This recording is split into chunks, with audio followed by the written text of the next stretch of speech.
If I told you I was about to drive a car with 616 brake horsepower, that could do 0 to 60 in 4.3 seconds, that had 590 pound-foot of torque, that weighed over 2.5 tons, but could still do speeds up to and including 200 miles an hour, but was still whisper quiet, well, surely you'd tell me I was mad. Well, not so, because I've got this, the new Bentley Flying Spur. This is the second generation of the modern Flying Spur. The previous generation was closely linked to the Continental GT and was dubbed the Continental Flying Spur. This car has ditched the Continental. It's no longer seen as a bigger version of everyone's favourite GT. No, this is a proper limousine, a proper luxury saloon. It's a car that shows not only that you're doing well for yourself, but you're doing so well, you may as well have a driver. First things first though, what do we think of the look? You can certainly tell that the new Flying Spur is a car with purpose and that some serious craftsmanship has gone into it. For example, the front wings are made from one single piece of metal. It gives it much more style, much better form, much more elegance, and they're probably an utter sod to fix in a crash. Also, the headlamps, again borrowed from the Continental GT but swapped round, so the big ones on the outside to give the car more presence. They're set into that piece of metal, just so to give it that perfect look, and they sit in their own flattened area rather than being part of the bonnet to differentiate it from the Continental GT.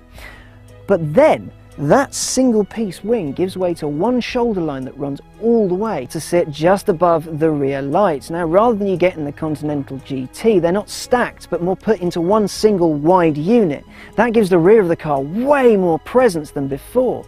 But those lines also sit above some pretty muscle car-esque haunches like you used to get in the 70s. And those haunches allude to its performance, and then some.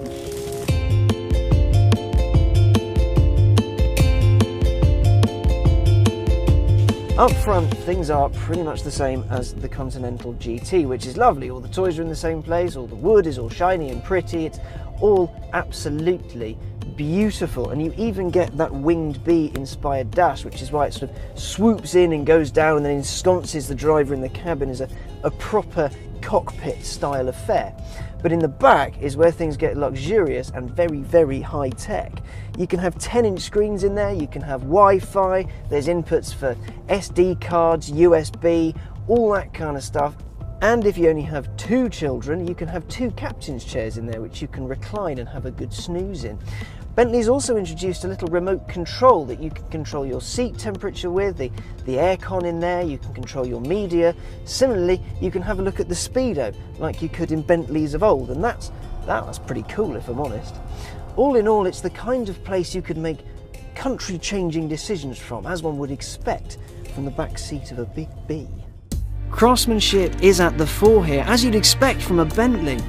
A car like this though has to be 2 things. It has to be good to drive and very, very comfortable, and I'll start with the comfort. Good Lord, this thing is so unbelievably smooth. Not only to drive but to sit in. The seats are very comfy. There's 2 levels of foam, so it's firm to start with, and then as your arse sort of settles in, you sink down a little more. Your seats can be heated and cooled at the same time, which is pretty amazing if I'm honest, and very comfortable if a little disconcerting from time to time.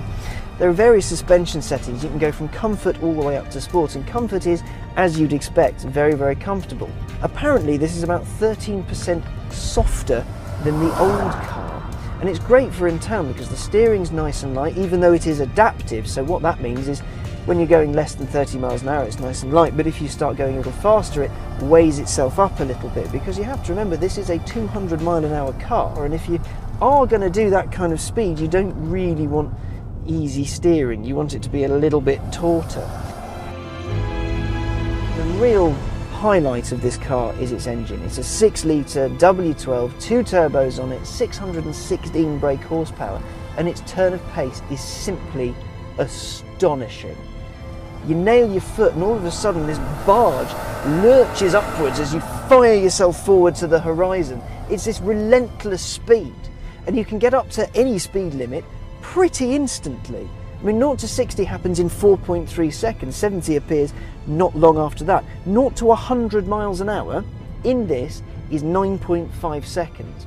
Now that's only a little bit more time than it takes a Mini Cooper to get to 62. That's quite quick. The thing about this car that really does get me is I don't actually think it's a limousine. Bentley says it's a limousine, but actually it's a really well-appointed muscle car. I mentioned earlier the big haunches at the back, which give this epic stance.